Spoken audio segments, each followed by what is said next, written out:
bit on what is sometimes seen as, in a derogatory way, people say, well, you're class essentialist, you're ignoring these other things. Where do you stand on that kind of debate? What is more important? I wouldn't say I wouldn't. I think it depends on the society that you're in, and it varies according to your experiences. I've That's moved too from the UK, complicated, which is a very Angela. We class. need black and white answers here in this program. I don't do black and white, I'm afraid. That's Damn. not the area in which I live. That's why I'm not on Twitter, because I don't do black and white. Very healthy. But I moved from the UK, which is a very classist society, to the US, which is a very racist. Where the major cleavage in society is a racial one.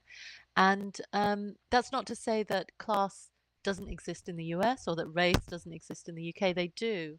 But I think it really depends on your circumstances and your life history, which can be very complex. Your gender plays a role here. Your any disabilities, so many different things. Your life Hmm. experiences, so many different things.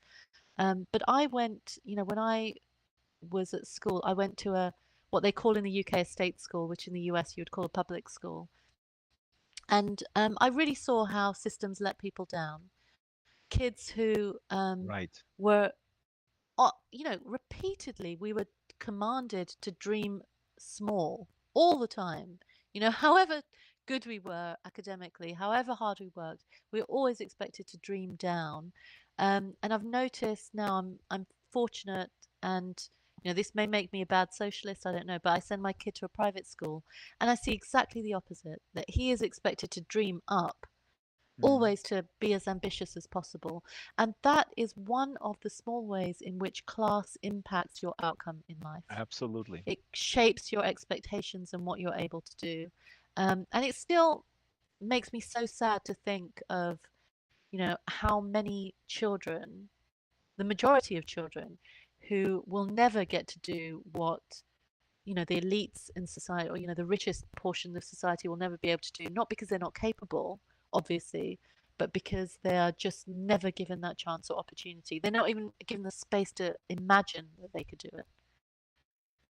Very well said. It's really interesting that your experience with your parents coming from India, growing up in England. My wife grew up in Hawaii as a native Hawaiian, and we often talk about that in the Hawaiian context, in the public school system in Hawaii, the local kids were seen already like, okay, you're not